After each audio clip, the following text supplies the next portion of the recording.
ವಿವೇಕಾನಂದರ ಜೀವನ ಚರಿತ್ರೆ. ಸ್ವಾಮಿ ವಿವೇಕಾನಂದರು ಜನಿಸಿದ್ದು 1863 ಜನವರಿ 12ರಂದು ಕೋಲ್ಕತ್ತಾದ ಸಿಮ್ಲಾ ಪ್ರದೇಶದಲ್ಲಿ. ಅವರ ಮೂಲ ಹೆಸರು ನರವರೇಂದ್ರ ದತ್ತ. ಬಾಲ್ಯದಿಂದಲೇ ಅವರು ಪ್ರಜ್ಞಾವಂತರು, ತೀಕ್ಷ್ಣ ಮನಸ್ಸು ಮತ್ತು ಆಧ್ಯಾತ್ಮಿಕ ಚಿಂತನೆಗಳನ್ನು ಹೊಂದಿದ್ದರು. 1881ರಲ್ಲಿ ಶ್ರೀರಾಮಕೃಷ್ಣ ಪರಮಹಂಸರೊಂದಿಗೆ ಭೇಟಿಯಾದ ನಂತರ ಅವರ ಜೀವನಕ್ಕೆ ಹೊಸ ತಿರುವು ಸಿಕ್ಕಿತು. ಅವರು ಯುವಕರಲ್ಲಿ ಉತ್ಸಾಹದ ಬೆಂಕಿ ಹಚ್ಚಿದರು ಮತ್ತು ಭಾರತವನ್ನು ಜಾಗೃತ ಮಾಡಲು ಸತತ ಶ್ರಮಿಸಿದರು. 1893ರಲ್ಲಿ ಶಿಕಾಗೋದಲ್ಲಿ ನಡೆದ ವಿಶ್ವಧರ್ಮ ಸಮ್ಮೇಳನದಲ್ಲಿ ಅವರು ಹಿಂದೂ ಧರ್ಮದ ಸಾರ್ಥಕತೆಯನ್ನು ವಿಶ್ವದ ಮುಂದೆ ಮಂಡಿಸಿದರು. ಅವರು "ನಾನು ನಿಮ್ಮೆಲ್ಲರ ಸಹೋದರನಂತೆ ಮಾತನಾಡುತ್ತಿದ್ದೇನೆ" ಎಂಬ ಪದಗಳು ಇಂದಿಗೂ ಹೃದಯಗಳಿಂದ ಮೊಳಗುತ್ತವೆ.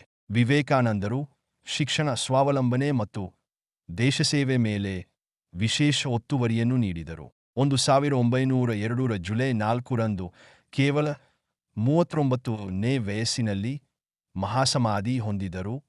ಅವರ ಚಿಂತನೆಗಳು ಇಂದಿಗೂ ಯುವಕರಿಗೆ ಮಾರ್ಗದರ್ಶಕವಾಗಿವೆ. ಜಾಗೃತರಾಹೋ, ಆತ್ಮನಿರ್ಭರವಾಹೋ ಎಂದು ಅವರು ನೀಡಿದ ಸಂದೇಶ ಇಂದಿಗೂ ಪ್ರಾಸಕ್ತವಾಗಿದೆ.